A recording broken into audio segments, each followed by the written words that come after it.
ভাবে পরীক্ষা হচ্ছে। তো এখন দেখা যাচ্ছে যে একজন যদি অন্য কোনো উপায়ে অবলম্বন করে সে যদি জিপিএ 5 পায়, আর এখানে যদি দেখা যাচ্ছে যে সত্যিকারের ভালো ছাত্র কিন্তু কোনো কারণে জিপিএ 5 পাচ্ছে না, তারা কিন্তু বঞ্চিত হচ্ছে।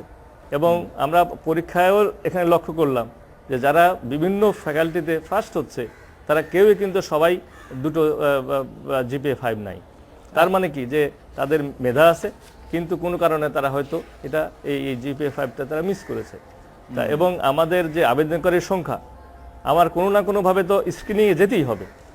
আর এটা তো পাস ফেলের কোনো পরীক্ষা না, এই পরীক্ষাটা হচ্ছে আপনার প্রসেস অফ এলিমিনেশন, অর্থাৎ আমার বেস্ট যে আমার সিট আছে, বেস্ট ছাত্র আমরা এই সিটগুলোতে আমরা ভর্তি করব। এখন 80,000 ছেলে মেয়ে সবাই মোটামুটি দেখেন রেজাল্ট একই রকম, কাছাকাছি। তো এখন আপনার তো কোনো একটা পদ্ধতি অবলম্বন করতে হবে যে পদ্ধতিতে আমি তাদেরকে এলিমিনেট করতে পারবো। আপনাকে অনেক ধন্যবাদ। অপরিকল্পিত ল্যান্ডিং স্টেশন আর পরিবহন সমস্যার কারণে ঢাকার চারপাশে বৃত্তাকার নৌপথে যাত্রী চলাচল খুব একটা সফল হবে না বলে মনে করছেন বিশেষজ্ঞরা। তবে এই প্রকল্প নিয়ে খুবই আশাবাদী সরকার। এরই ধারাবাহিকতা আগামী মাস থেকে আরো 6টি ওয়াটার বাস চালুর উদ্যোগ নেওয়া হয়েছে বলে জানিয়েছেন নৌমন্ত্রী।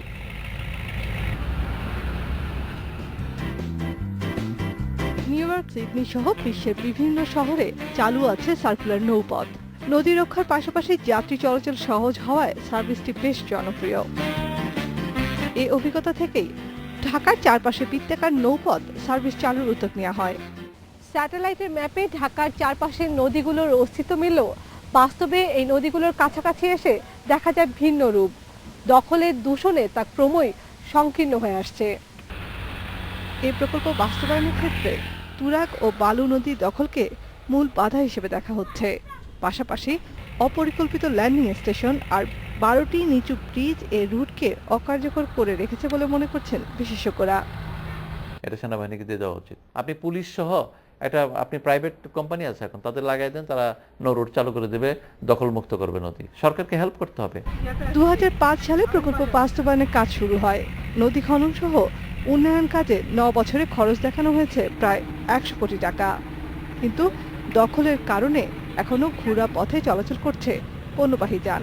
চালু যদি করতে হয় আপনাকে ওয়াটার বাস কয়টা, কখন, কোন জায়গাটা সে ক্রস করবে, এটা একদম স্পেসিফিক্যালি তাকে বলতে হবে যে আমার ওয়াটার বাসের যদি যেই সময় আমার পাবলিক ট্রান্সপোর্টের সময়টা তার সাথে অবশ্যই কাছাকাছি থাকতে হবে। এই দুটো সিস্টেম যদি, আর ল্যান্ডিং স্টেশনগুলো যদি প্রপারলি কাজ না করে, তাহলে আসলে মানুষকে আমরা পারবো না।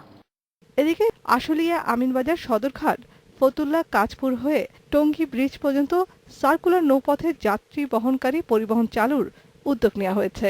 আমরা আহ্বান করতে চাই প্রাইভেট সেক্টরকে যে তাদেরও এগিয়ে আসা উচিত। ওয়াটার বাস 6টা আছে, আর 6টা হয়তো আগামী মাসের মধ্যে আমরা পেয়ে যাবো। তাহলে উদ্যোগ নেওয়া হয়েছে। আমরা আহ্বান করতে চাই প্রাইভেট সেক্টরকে যে তাদেরও এগিয়ে আসা উচিত। ওয়াটার বাস 6টা আছে, আর 6টা হয়তো আগামী মাসের মধ্যে আমরা পেয়ে যাবো। তাহলে এই 12টা যদি হয়, 12টা হলে পরে আমরা আমিনবাজার থেকে পদান্তরী ঘাট বা সদরঘাট যেখানে আমাদের এই চলাচল করবে, এই জায়গাটা একটা মোটামুটি সচল হলো। তবে রাজধানীর চারপাশে 4 নদী দখলমুক্ত করার উপর এই প্রকল্পের সফলতা নির্ভর করছে বলে মনে করছেন পরিবেশবাদীরা।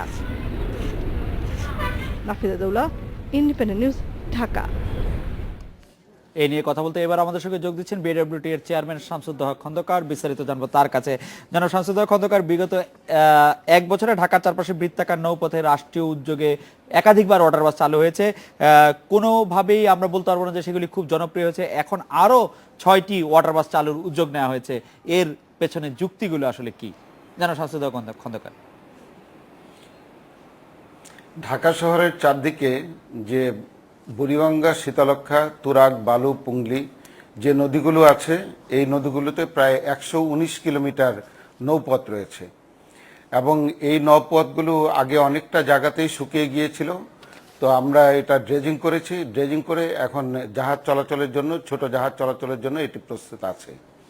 বিআইডব্লিউটিসি থেকে 6টি ওয়াটার বাস নামানো হয়েছে, আর মন্ত্রী মহোদয় বললেন যে আরও 6টি নামানোর পরিকল্পনা আছে। এবং আমাদের কাছে 2টি স্পিডবোট কোম্পানি অলরেডি আমাদের কাছে আবেদন করেছে। আমরা এটা পরীক্ষা করে দেখছি। তারা আমিনবাজার থেকে নারায়ণগঞ্জ পর্যন্ত তারা স্পিডবোট চালাতে চাচ্ছে। আমরা অনুমতি দিলে প্রায় 50টি স্পিডবোট এই পথে চলবে।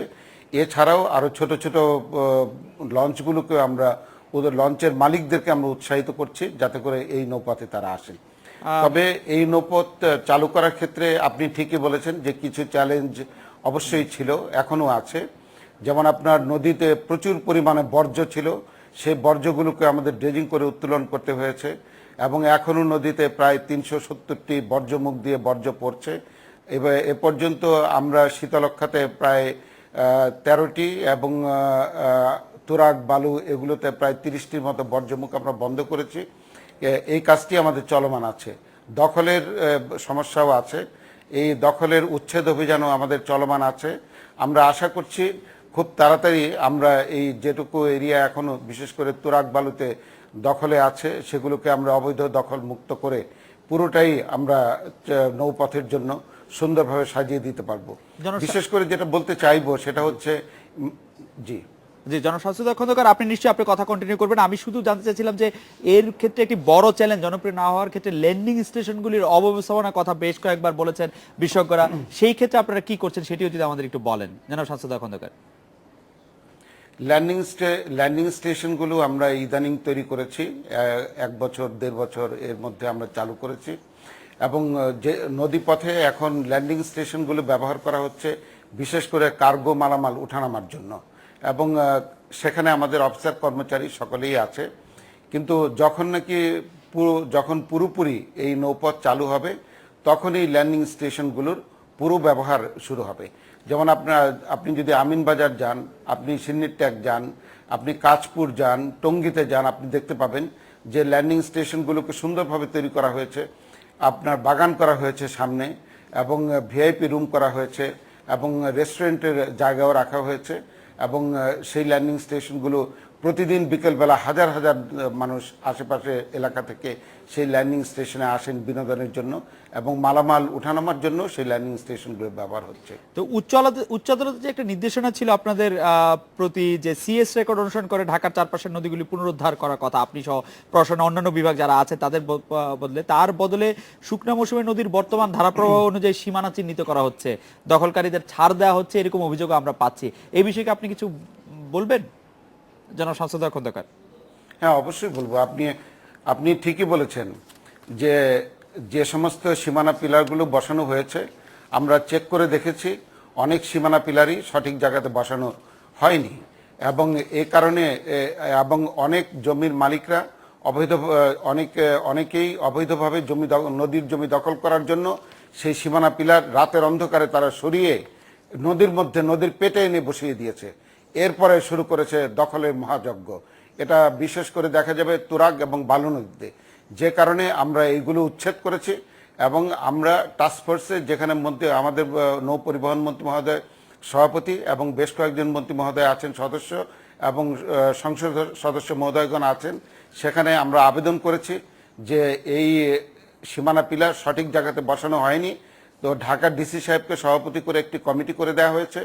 সেই কমিটি এখন সিএস এবং আরএস মিলিয়ে আবার রিসার্ভে করছে এবং সীমানা পিলার সঠিক জায়গাতে বসানোর ব্যবস্থা করছে। আমাদের অফিসাররাও সার্বিক সহযোগিতা করছে। সীমানা পিলার সম্পূর্ণভাবে সঠিক জায়গাতে বসানোর পর আমরা দুই পাশে যেসব অবৈধ স্থাপনা আছে সেগুলোকে উচ্ছেদ করে দিয়ে এরপর আমরা সীমানা পিলার বুঝে নেব এবং আমরা সেই সীমানা পিলার রক্ষণাবেক্ষণ করব। জনস্বাস্থ্য খন্দকার, আপনাকে অনেক ধন্যবাদ। এই ছিল আজকের এডিটর স্পিকে আমন্ত্রণ আমাদের পরের আয়োজনে।